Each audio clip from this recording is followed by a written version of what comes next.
एक साहूकार के 7 बेटे और एक बेटी थी, जो कि सातों भाइयों की लाडली बहन थी। 8 भाई बहन एक साथ बैठकर खाना खाते थे।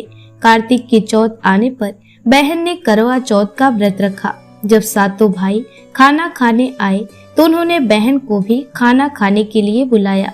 तो माँ बोली, आज इसका करवा चौथ का व्रत है, जब चांद निकलेगा तब यह अर्घ देकर ही खाना खाएगी।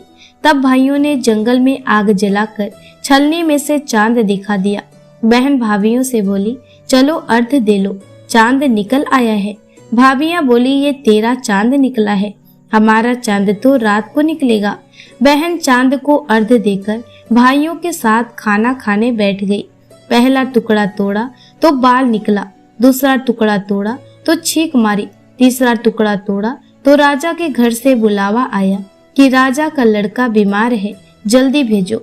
माँ ने लड़की के पहनने के कपड़े निकालने को 3 बार बक्सा खोला, तीनों बार सफेद कपड़े निकले। तब माँ ने वही कपड़े पहनाकर ससुराल भेज दिया।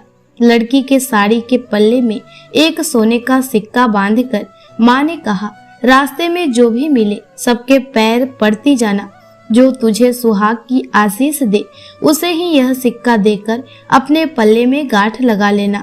रास्ते में किसी ने भी पैर पकड़ने पर सुहाग की आशीष नहीं दी, सबने यही आशीष दी, ठंडी हो, सब्र करने वाली हो, सातों भाइयों की बहन हो, अपने भाइयों का सुख देखने वाली हो। अब ससुराल के घर पहुंची तो दरवाजे पर छोटी ननद खड़ी मिली।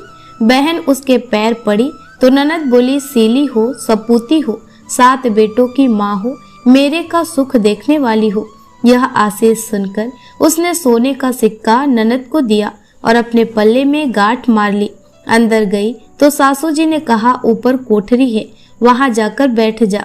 जब वह ऊपर गई तो उसने देखा कि उसका पति मर चुका है। अब वह उसे लेकर उसी कोठरी में पड़ी रही और उसकी सेवा करती रही। उसकी सास दासियों के हाथ बची खुची रोटी भेज देती। इस प्रकार उसे अपने पति की सेवा करते करते 1 साल हो गया। करवा चौथ का व्रत आया। सारी पड़ोसनों ने नहा धोकर करवा चौथ का व्रत रखा।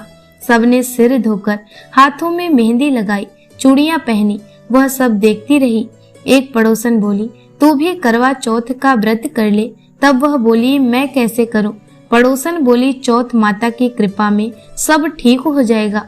पड़ोसन के कहने से बहू ने भी व्रत रखा। थोड़ी देर के बाद करवे बेचने वाली आई।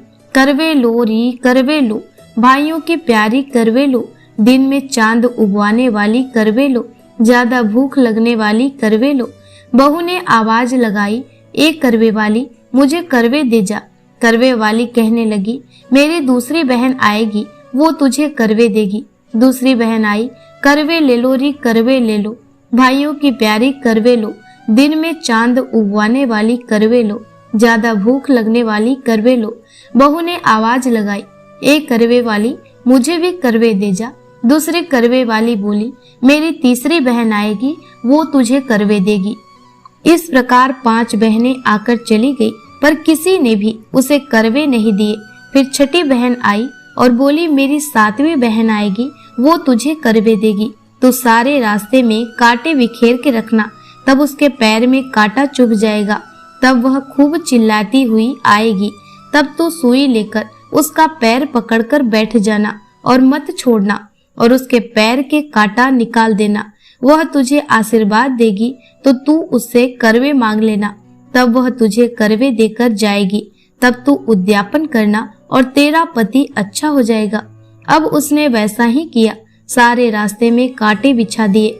जब 7वीं बहन करवे लेकर आई तो पांव में कांटा चुभने के दर्द से खूब चिल्लाती हुई आई। तो बहू ने उसका पैर पकड़कर छोड़ा नहीं और उसका कांटा निकाल दिया। जब उसने आशीर्वाद दिया तो बहू बोली, जब तुमने आशीर्वाद दिया है तो करवे भी देकर जाओगी। 7वीं बहन बोली, तूने तो मुझे ठग लिया। यह कहकर चौथ माता ने उसे आंख में से काजल, नाखूनों पर से मेहंदी, मांग में से सिंदूर और चितली अंगूठी का छींटा और साथ ही करवे भी दे दिए। अब करवे लेकर बहू ने उद्यापन की तैयारी की और व्रत रखा। राजा का लड़का ठीक हो गया और बोला, मैं बहुत सोया, वह बोली, सोए नहीं, 12 महीने हो गए आपकी सेवा करते करते। कार्तिक की चौथ माता ने सुहाग दिया है। उसका पति बोला, चौथ माता का उद्यापन करो। अब उसने चौथ माता की कहानी सुनी, उद्यापन कर खूब सारा चूरमा बनाया और जमकर वे दोनों चौपड़ खेलने लग गए। इतने में उसकी बांदी तेल की बनी पूरी सब्जी लेकर आ गई। दोनों को खेलते देखकर सासू से जाकर बोली, महलों में खूब रौनक है, तुम्हारे बहू बेटा चौपड़ सार खेल रहे हैं। इतना सुनकर सास देखने आई। दोनों को देखकर वह बहुत खुश हो गई। बहू ने सास के पैर दबाए तो सासू बोली, बहू सच सच बता, तूने क्या किया? उसने सारा हाल अपनी सासू को बताया तो राजा ने सारे शहर में ढिंढोरा पिटवा दिया कि अपने पति के जीवन के लिए सब बहनें करवा चौथ का व्रत रखें। पहली करवा चौथ को अपने पीहर में जाकर व्रत करें।